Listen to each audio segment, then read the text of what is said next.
Hi, I'm Jeff Finkelstein. I'm the CEO of the Jewish Federation of Greater Pittsburgh and a board member of the Eradicate Hate Global Summit. It's great to have so many people here, knowing that the bars are going to be open in just a little bit. So I got contacted by Laura Ellsworth, like so many other people, and she asked me to introduce a plenary. Being asked by Laura Ellsworth is being voluntold that you're going to be doing something. But it's really an honor and a pleasure to do this one specifically. So I want to open it up with two very quick vignettes. My grandfather left Latvia in 1923. He lived in a place called Libau, now called Liepāja. And the idea eventually is the rest of his family would make it to the United States. They never did. In 1941, his father and his brothers and sisters and their spouses, so my great-grandfather and the rest of their relatives, were marched to a place called Škēda and shot to death by the Nazis. I visited Škēda a number of years ago, and there's a memorial there with all of their names on it. Fast forward, last week my uncle and aunt from Boston and my cousin David from Israel flew to a place called Chipuletsu. It was called Chiplovutz at the time, which is in Moldova. And they helped to put up a monument there for part of our family that was killed there by the Nazis. So my question here is, how many of you have been to Liepāja to see the memorial? How many of you have been to Chipuletsu to see well, the memorial's new. How many of you have been there? There are no hands up. What I'm excited about now is we're going to hear a little bit about how we can make sure that the memory of those who were lost can continue on and be a lesson to all of us about what hatred and xenophobia can lead to. With that, I want to introduce the panel you're going to be hearing from. We're going to be kicking off with, and the bios are in your material, so I'm not reading bios. Neil Potts is going to begin. Neil is from Meta. Then we're going to be hearing an incredible conversation between Inge Auerbacher, Stephen Smith, and David Tessler. So with that, I want to turn it over to Neil.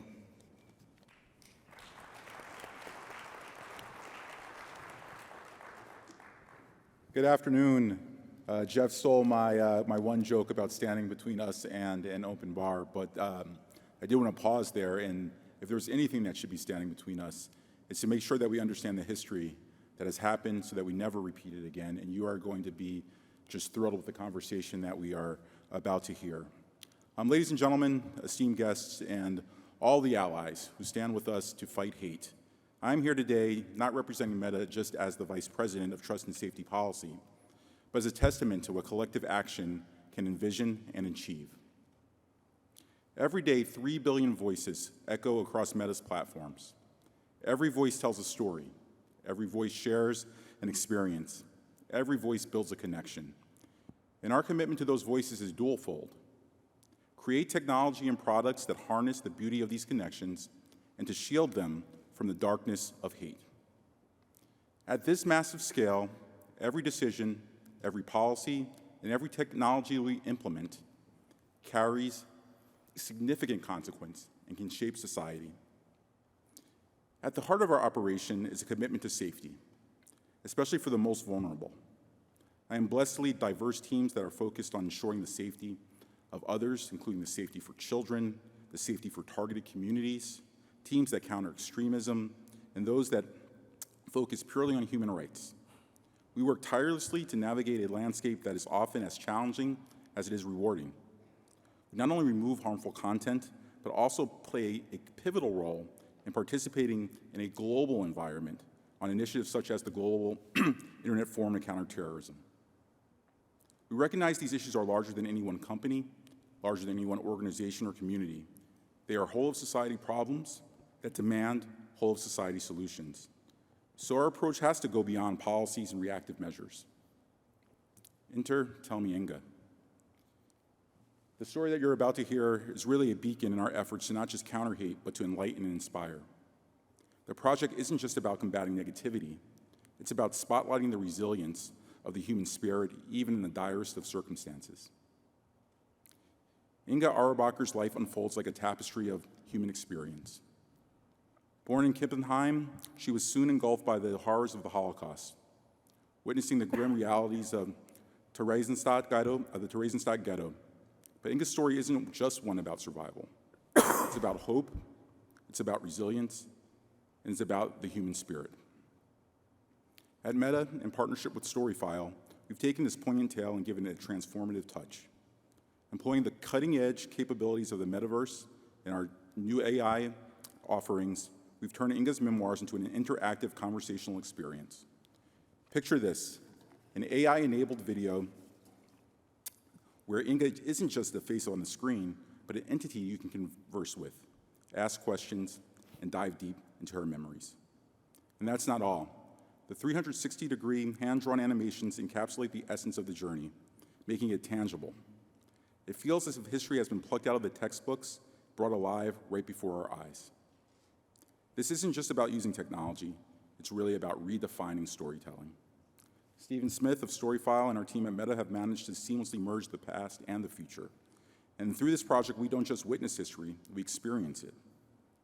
It's not just about understanding the Holocaust, it's about feeling the weight of its significance and understanding why it's crucial that we never, ever forget. And the stark reality we face today is that we're among the last generations that will hear these tales firsthand.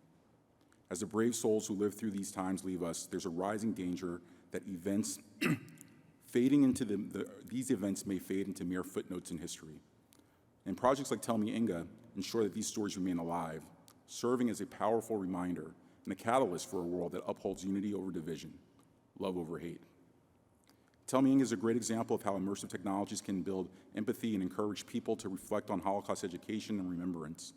It's a unique opportunity for people around the world to connect with history, learn from the past, and build a more empathetic future. In wrapping up, our dedication to platforms like Eradicate Hate and this global summit is unwavering. The summit and inspiring collaborations it nurtures are all shared beacons toward a future radiant with hope, resilience, and unity. And with that, I'd like to transition to a visual representation of what words might really fall short of capturing. And so let this video acquaint you with the depth and breadth of the journey that Stephen, David, and of course Inge, and all the collaborators embarked upon. If we can play the video now.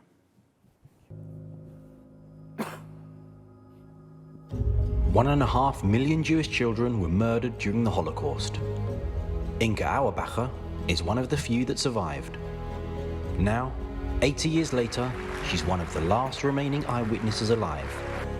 Thank you, United Nations. She's made it her life's mission to tell the world about the horrors of the Holocaust. And now, thanks to new immersive technology, she can talk to you personally in a one-on-one conversation.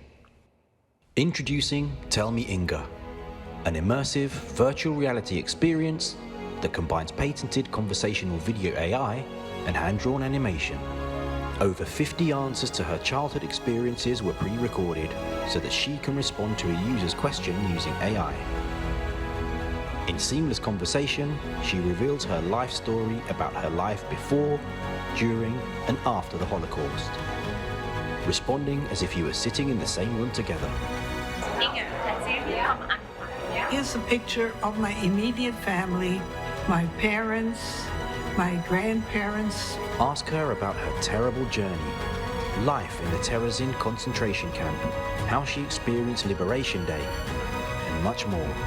Inge shared testimony about the past, so in future, she will be able to answer questions from the next generation and every generation after that. Wer Inge Auerbacher zuhört, der wird sie und ihre Berichte nicht vergessen können. My name is Inge Auerbacher. I look forward to our conversation.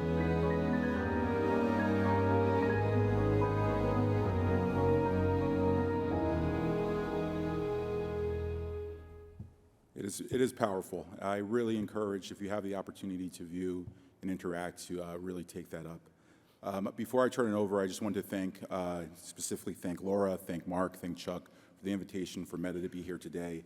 And I am more than honored to introduce the three panelists So we have Stephen from StoryFile, David Tessler from Meta, and of course, the Downable Spirit, Inge Auerbacher.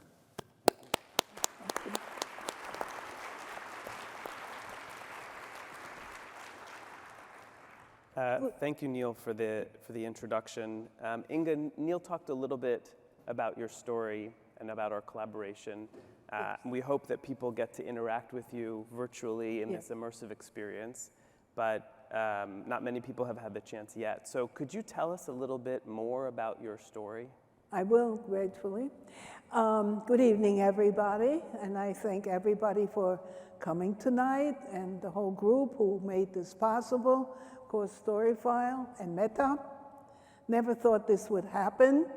I always said I have to be, I want to be at least 100 years old, maybe 1,000. This gives me the opportunity. You can see me in 1,000 years, I hope. And I'm so proud of that. It's a dream come true. And here it is. Now, I give you a little bit more of my story. I was born in a little village in Germany, near the Black Forest in France. And I was delivered at home. We had a big house. And the doctor who delivered me was already a member of the Nazi Party. Later on, he did some terrible things. He was imprisoned. Now in life, no matter who you are, you have a choice. You can stay a good person or run around with the not so good people. Unfortunately, that he did. And he was always good to the Jewish people until, and that's a good word for it, until the bad things happened. And he never, I don't know if he even came back from the prison. Now, the first experience of this terrible period was Kristallnacht, the night of broken glass, when almost all the synagogues in Germany, Austria, etc., were burned to the ground. Now, our synagogue wasn't burned to the ground because there were Christian houses nearby. At that time, I was not even 4 years old. My birthday is December 31, 1934, the beginning of the Nazi era. And my grandfather and my father, my grandparents had actually come to visit us from a little village, even smaller than Kippenheim. Ours was about 2,000 people. And there's near Stuttgart and Göppingen, pretty big cities, that was about 1,000. At one time, the village had at least 40% Jewish. There's a long story with that because there was a baron there who owned a little castle. He permitted the Jewish people to settle there, but in a certain area, they had to be segregated. And my grandparents, who signed that contract with the Baron von Liechtenstein, and they were the last Jewish family living in that little village. So, but I had a wonderful time there. We moved finally after Kristallnacht. My grandparents had just come to see us, and they were caught up in this terrible period of that. And had many Christian friends who played with me. I will say, in that village, the Christian people were quite fair with us and treated me with respect. I played with all the children. And then the time came where things got worse. After Kristallnacht, where my father and my grandfather were sent to the concentration camp Dachau, the first concentration camp in Germany. They stayed there for a few weeks. Then they let the people go home again. We had no clue what happened there. And they had to give up all their clothing. We had the blue and white striped uniform to stand at attention for hours. And if you wanted to blow your nose, they threw cold water over you. That happened to my father. Now, my father was a disabled war veteran from World War I, fighting for his country and ours at that time, and got the Iron Cross. That's a pretty good, famous honor. But after a few weeks, they came home, they told them terrible things. We never wanted to leave Germany. This was our home for thousands of years, at least 1,000. And then my father got the idea we have to leave, not before. And all the doors to the free world were closing. Nobody wanted us. It was too late. So we moved in with my grandparents, stayed there a few years. I was not even 4 years old at that time. And I remember Crystal Night very well. All our windows were broken. My mother saw also the synagogue, the 10 Commandments thrown from the top. And we had to hide. They were banging on the door and trying to get in. The men were gone. They were in Dachau. We didn't know that at that time. They just disappeared. Then when the people came back, somehow, my father came first, then my grandfather, and then we sold the house and moved in with my grandparents. And there we lived a few years until the transports to the east began. The first one in Stuttgart was to Riga in Latvia. And we had our numbers to go, but my father said, we have to write a letter immediately. I'm a war veteran. I have a terrible injury. My right shoulder is very badly damaged. Somehow it worked. Incidentally, I still have that letter.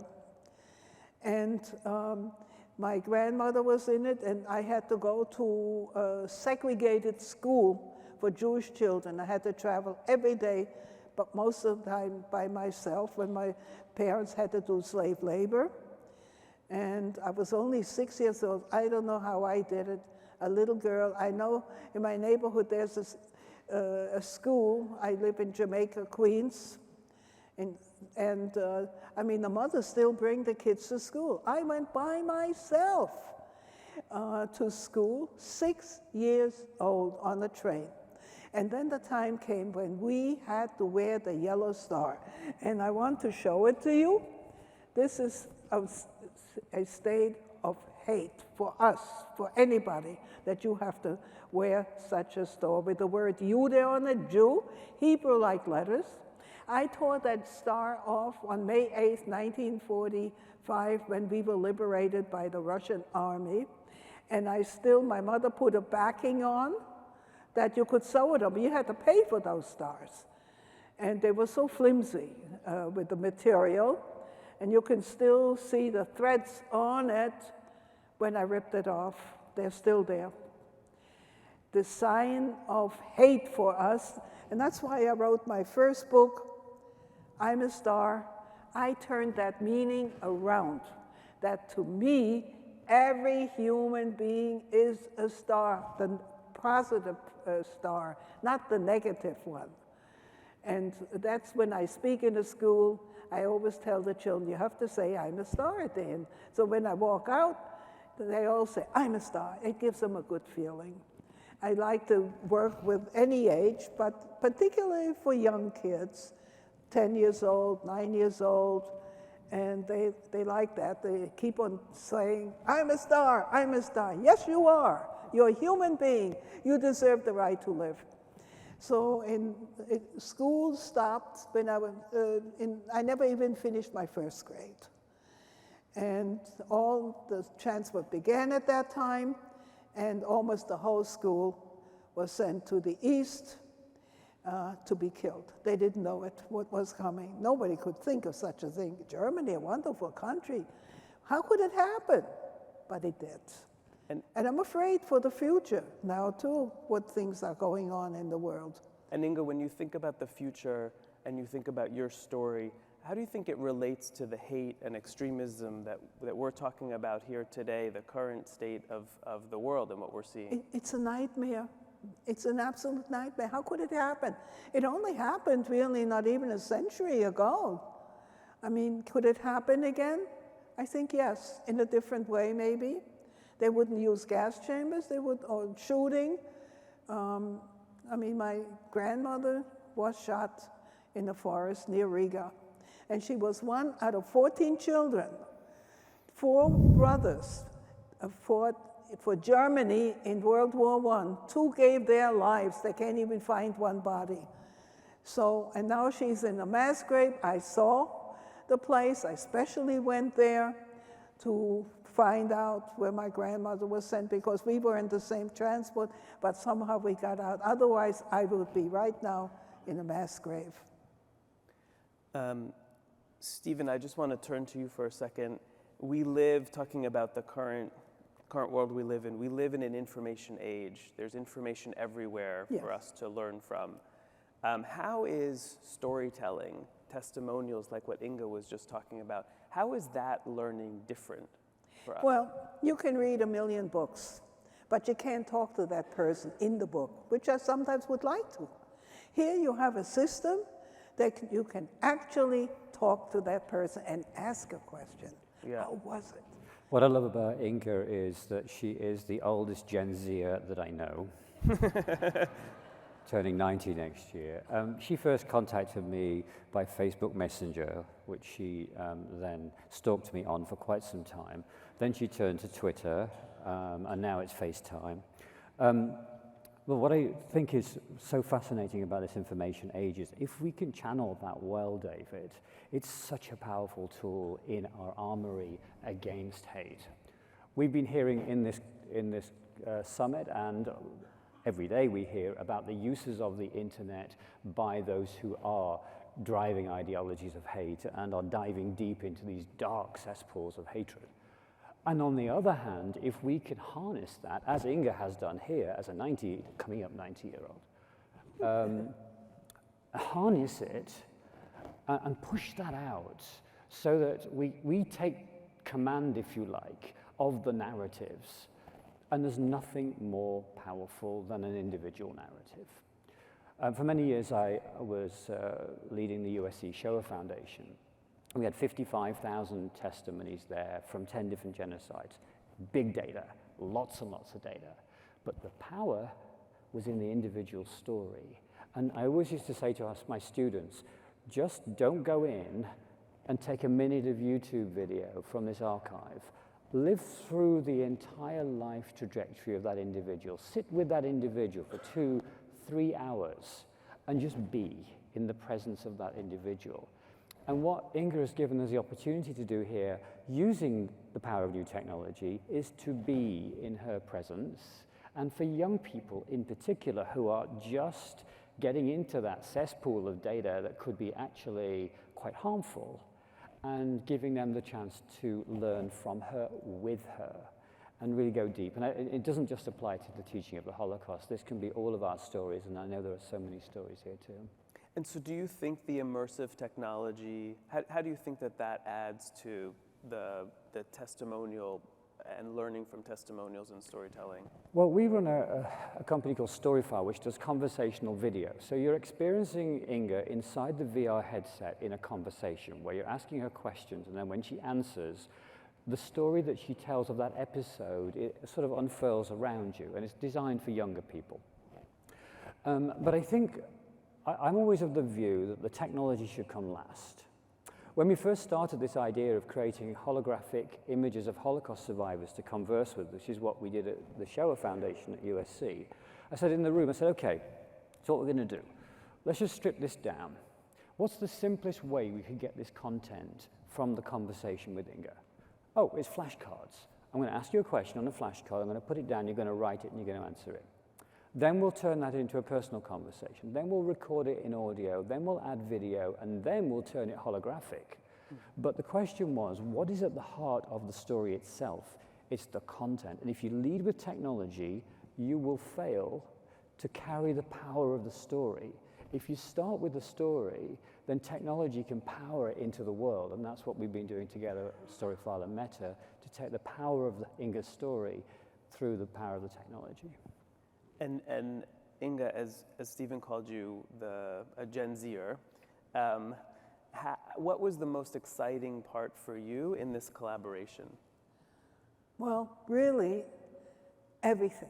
I never thought I would be selected, and I'm so grateful to you, really. It's only because she was haranguing me on Facebook Messenger, Well, saying, what can I do? But truthfully, what can I do to pay this forward? That was really what you contacted me about. It wasn't about this project. And so no, when I didn't know about it. Meta asked us to think about who could tell this story, it wasn't because of the existing relationship, it was because I knew that she was invested in future generations and really wanted to pay that forward. Yeah. And Inge, we're going to wrap up with this last question, but you know, we've been hearing a lot about the hate and extremism and trends in the current day, and it can be demoralizing and depressing. Are you hopeful? And if you are hopeful, can you tell us a little bit about your hope? My hope for this? Well, I speak in a lot of schools, I mean to college, middle school, and there seems to be something missing. I'm not going to be in every school in the whole world, you know, and you can't get this person in a book either. I can turn the pages. I mean, there are thousands of books now out on the same topic. I check every day where my book is. So far, I'm good. One of the best books on the Holocaust. But can they really meet me? I can go in the whole world. I've been in a lot of countries, up to Afghanistan, in fact. But I can't be there and hold their hand. And even a little story about, I had a doll, which when they read a book or whatever, they say, what happened to your doll? Well, she's in a museum in Washington. But, you know, every little girl, she has something. But here you could see, I'm holding my doll. What did she look like? Very important. And when do you start teaching this topic? You can do it quite young. I've spoken to very young kids, but it's not enough to speak. They want to see more. What did she look like? Did she have brown hair? Did she have blonde hair? I named her actually after a very famous German actress, Marlene Dietrich. Only the people who are older here will know the name. I visited her grave, by the way, in Berlin. That's how much she meant to me. And especially she was a gift for my grandmother. We lost at least 23 people during that horrible time. I don't know why I'm here, because all my friends, almost all my friends, went to the gas chamber or were shot. Well, luck. When you ask a survivor, why are you here? Luck. You couldn't do anything. We didn't even know that meaning to the East meant death. We didn't know it. Who can think of such a thing? But it is like opening a book, and that book becomes alive. And that's what I like about it. You can interact. Yeah. You can read a book, yeah, it's great, but you can't interact. Yeah. And that's important. Well, we are thankful that you're here, and we're thankful that we're able to hear your story and talk with you, and it's incredibly special for and us. I hope you can see it soon. And we're in every country. And I'll just tell you where you can find it. It's very simple, inge.storyfile.com. And if you don't have the headset, you can still see it on your screen and go around and you can ask a question straight off your laptop. And it will be in many languages. I did it in German and English, but now it can be in French. I have an aide at home because right now I have a problem with my back.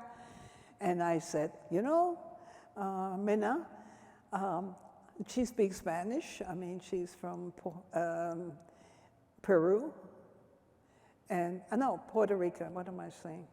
But anyway, I speak Spanish now. Oh, come on, you don't learn it in a day.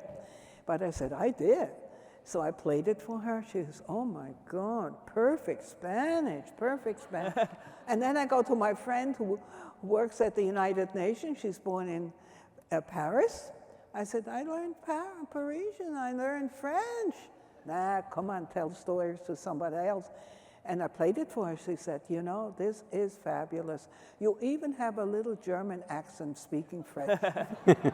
Well, thank you very much, both to Stephen and to Inge. Thank you.